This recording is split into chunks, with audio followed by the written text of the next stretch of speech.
ay rated SPG. Striktong patnubay at gabay ng magulang ang kailangan. Maaaring may masiselang tema, lengguwahe, karahasan, sexual, horror o droga na hindi angkop sa mga bata. Ikaw ang aking lala sa gabing madilim. Ikaw ang bawat sana sa lahat ng hiling. Sagot sa aking. Dahil sa nangyari dito kay Don Pepe na muntik-muntika na nga tuluyan ni Moira.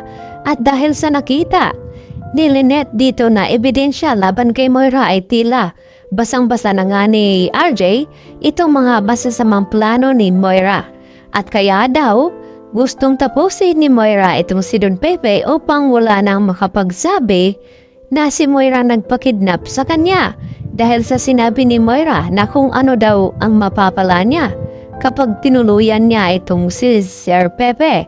At dito nga na sinagot ito ni RJ na wala nang pag nawala daw itong si Don Pepe ay wala nang magsasabi sa buong katotohanan na itong si Moira nagpakidnap at kung sino-sino ang mga kasabwat nito.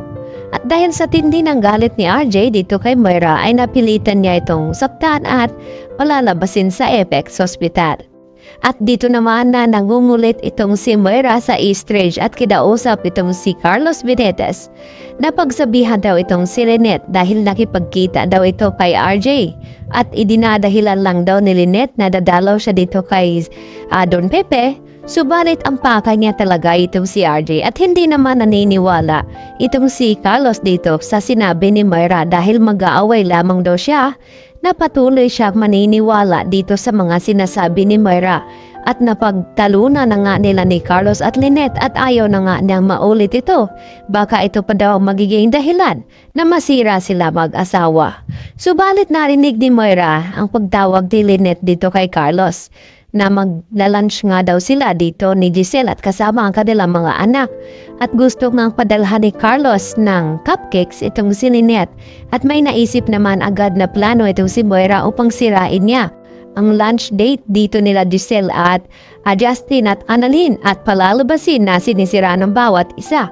Kaya nagkagulatan nga nang dumating itong mga regalo na ibinigay daw di umano ni Lynette para dito kay Justin at itong si Justin nagbigay din ng regalo dito kay Lynette at Annalyn at pinagtaka nila na kung bakit ganun ang mga nakasulat sa mga cupcakes na nakalagay doon at bakit ganun din na abandoned child ang ibinigay dito ni Lynette dito kay Justin at nagpaliwanag itong si Lynette na hindi niya ganun ang binigay niya, kaya ang pakana ng lahat ng iyon ay walang iba kundi ito ngang si Moira. Kaya mas lalong nagagalit na husto itong si Giselle at si Lynette dito kay Moira.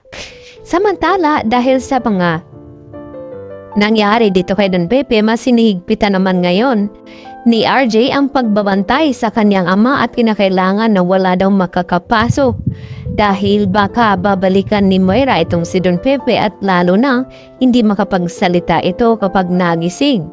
At dahil sa mga karagdagang ebidensya na nakuha ni Giselle at lumabas din ang CCTV footage tungkol dito sa kotse na ni Risa na ginamit noon ni Moira, ay dito na kaya malalagay sa alanganin at wala nang lusot itong si Moira sa mga hawak na ebidensya nila ni Giselle at RJ laban kay Moira. At dito naman na paaaminin ni RJ itong si Nerissa kung sino-sino ang kanyang mga kasabwat na kung bakit pinakidnap niya itong si Don Pepe at aaminin naman ito ni Nerissa na hindi siya ang nagpapakidnap at wala siyang kinalaman sa nangyaring aksidente kay Don Pepe at nadamay lamang siya dito kay Moira. Kaya magkakaroon na nga yan ng hindi pagkakaunawaan at pagkakaibigan itong dalawa na si Moira at itong si Nerissa dahil ilalaglag ang bawat isa sa kanila kung sino nga ang mananagot dito sa mga ebidensya na nakuha ni Giselle at ng mga kapulisan. Kaya magkakagulatan na nga ba yan sa mga susunod na mga episode dito sa Abot Kamay na Pangarap dahil sinasabi ni Moira na damay na nga daw ito si Nerissa sa kanilang mga plano. Yan lang po at marami pong salamat.